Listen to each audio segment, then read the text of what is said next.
ETF index mutual funds నేర్చుకుని stock మార్కెట్లో రాణించాలనుకుంటున్నారా? వెంటనే ఈ నెంబర్కి కాల్ చేయండి. నమస్తే. ప్రస్తుతం మనతో పాటు స్టూడియోలో ప్రముఖ ఆధ్యాత్మికవేత్త అనంతరామ శర్మ గురువు గారు ఉన్నారు. వీరితో ఈరోజు కొన్ని విషయాల గురించి మనం చర్చిద్దాం. గురుగారు నమస్కారం అండి. నమస్కారం. గురుగారు, దీపావళి అయిన వెంటనే మనకి కార్తీక మాసం స్టార్ట్ అవుతుంది కదా. అయితే కార్తీక మాసం అందరూ కూడా చాలా పవిత్రంగా తీసుకుని చాలా విశిష్టంగా అందరూ కూడా పూజలు చేస్తూ ఉంటారు. అయితే కార్తీక మాసంలో ఎలాంటి పూజలు చేస్తే మంచి ఫలితం వస్తుందంటారు? అసలు కార్తీక మాసానికి ఉన్న విశిష్టత ఏంటి? కార్తీక మాసము ఎక్కువగా మనము శివాభిషేకమే, శివుడికి సంబంధించింది అని మనం అనుకుంటాము.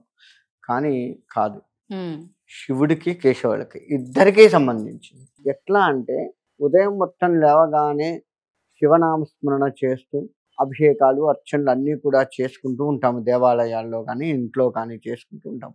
ఇదే కార్తీక మాసంలో సత్యనారాయణ స్వామి వ్రతాలు ఎక్కువగా చేస్తాం. కార్తీక మాసంలో చేసే సత్యనారాయణ స్వామి వ్రతాలు ఏ మాసంలో జరగవు.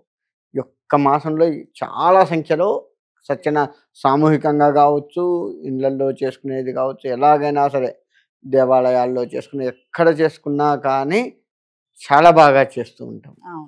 ఇదే కార్తీక మాసంలో వనభోజనాలను కూడా చేస్తాం. అడవికి వెళ్ళి తినాలి. ఇది కూడా ప్రత్యేకంగా ఉసిరి చెట్టు కింద తినాలి అంటూ ఉంటారు. ఇటువంటివన్నీ కూడా చేస్తూ ఉంటాం.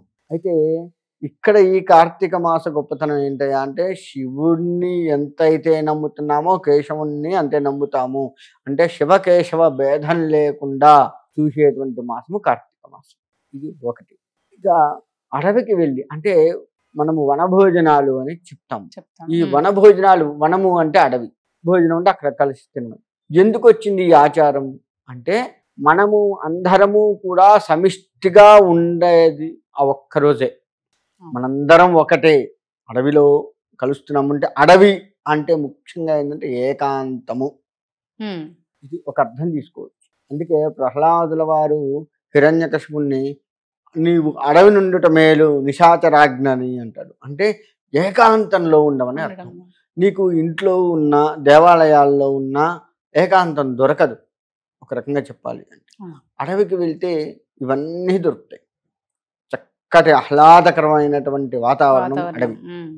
ఇక్కడ మనల్ని మందలించేవారు సెల్ ఫోన్ తీసుకోకపోకుండా పోతే, సెల్ ఫోన్ ఇంట్లో పెట్టి పోతే, నేను చెప్పేది ఈ కాలంలో సెల్ ఫోన్ కూడా క్యారీ చేసాం అనుకోండి, అడవి కంటే ఇల్లేనే, ఎక్కడున్నా ఒకటే, అట్లా లెక్కేసుకుంటాం. సెల్ ఫోన్ కూడా లేకుండా ఏకాంతంగా ఉండే ప్రదేశం.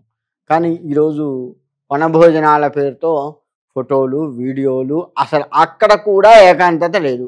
అక్కడ కూర్చొని భగవద్ధ్యానం చేసుకునేది తక్కువైంది.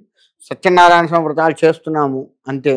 అది చేసేవాళ్ళు 10 మంది అక్కడ చేస్తారు, 10 మంది ఇక్కడ మాట్లాడతారు, ఇంకో 10 మంది సెల్ ఫోన్లలో వాళ్ళు ఉంటారు, వాళ్ళ గోల వాళ్ళు ఉంటారు. ఎక్కడికి పోయినా ఇది ఒకటి ఉంది మన దగ్గర. అక్కడైనా సరే ఏకాంతంగా భగవద్ధ్యానం చేసుకుంటూ భగవద్ధ్యానంలో మునిగి తేలుతూ భగవత్ ఆశీర్వచనం కలిగి ఉండాలి అనే దానికోసంగా వనభోజనాలు ఏర్పాటైనాయి. అది పోయింది.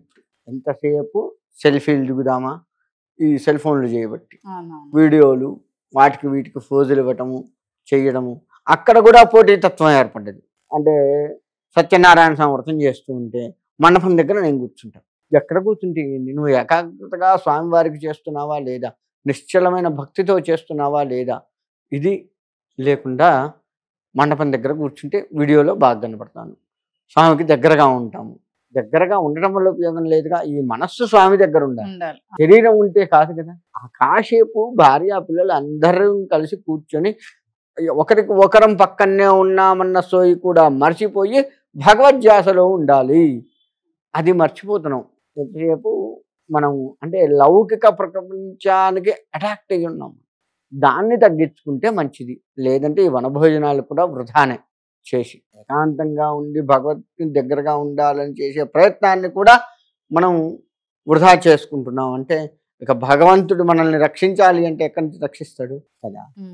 ఇంట్లో చేయలేకపోతున్నాము, గుళ్ళల్లోకి వెళ్తున్నాము, అక్కడ స్వామి దర్శనం కాగానే హడావిడిగా పంపిస్తున్నారు. ఇదంతా బాగుంది, కానీ సంవత్సరానికి ఒకసారి చేసేటువంటి ప్రక్రియలో కూడా మనం హడావిడి చేస్తే ఇక మనం ఎక్కడ స్వామికి దగ్గర ఉండేది? ఆయన్ని మనం ఎప్పుడు ఆయనతో మనం తారాప్యం చెందేది, ఎప్పుడు ఆయన మనకు వరాలు అడిగితే ఇచ్చేది. ఇంకా రోజుల్లో కనీసం 10 గంటలు కూడా ఉండం మనం అక్కడ.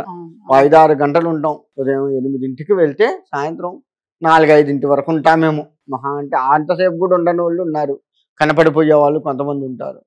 సరే సాయంత్రం 4-5 వరకు ఉందాం అనుకుందాం. ఉన్న 5-6 గంటలు కూడా ప్రశాంతంగా మనం ఉండలేకపోతే ఎట్లా? భోజనాలు ఎంత పెడుతున్నారు, ఏం పెడుతున్నారు, ఆ వంటలు చేసేవాడి దగ్గరికి పోవటం, ఎంతవరకు అయిందో వంటలు చూడటం, ఇదే సరిపోతుంది తప్ప మనం వనభోజనాలు అంటే ఏంది, అక్కడికి ఎందుకు వెళ్తున్నాము, ఇక్కడ చేయవలసిన విధానం ఏమిటి అన్నీ మర్చిపోతున్నాం. సాంప్రదాయ దుస్తులతో అక్కడికి వెళ్ళాలి, అదే మర్చిపోతున్నాం.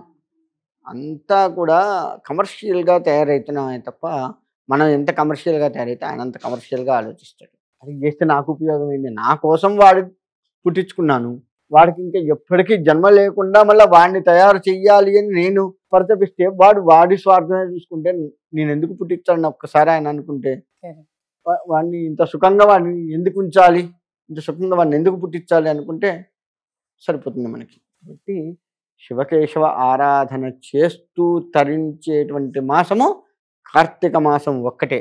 ఇంత గొప్ప మాసం మళ్ళీ సంవత్సరం వరకు రాదు. కాబట్టి దీన్ని అత్యంత జాగ్రత్తగా మన మనస్సుకు పట్టించుకొని భగవంతుడి వైపు మన మనస్సు తిప్పితే మనం ఇక జన్మరాహిత్యాన్ని పొందేటువంటి మార్గాన్ని ఆయన చూపిస్తాడు. జన్మరాహిత్యం అంటే ఇంకా పుట్టే పని లేకుండా, ఈ జన్మ ఆఖరి జన్మ, ఇక ఇంకొక జన్మ లేదు, ఆయనలోనే ఉన్నాము, ఆయనతోటే ఉన్నాము, ఆయనలోనే ఉన్నాము అన్నట్లుగా మార్గాన్ని ఆయన చూపిస్తాడు. అది కార్తీక మాసంలో మనం చేయవలసిన విధానం. అలాగే గురుగారు, ధన్యవాదాలు.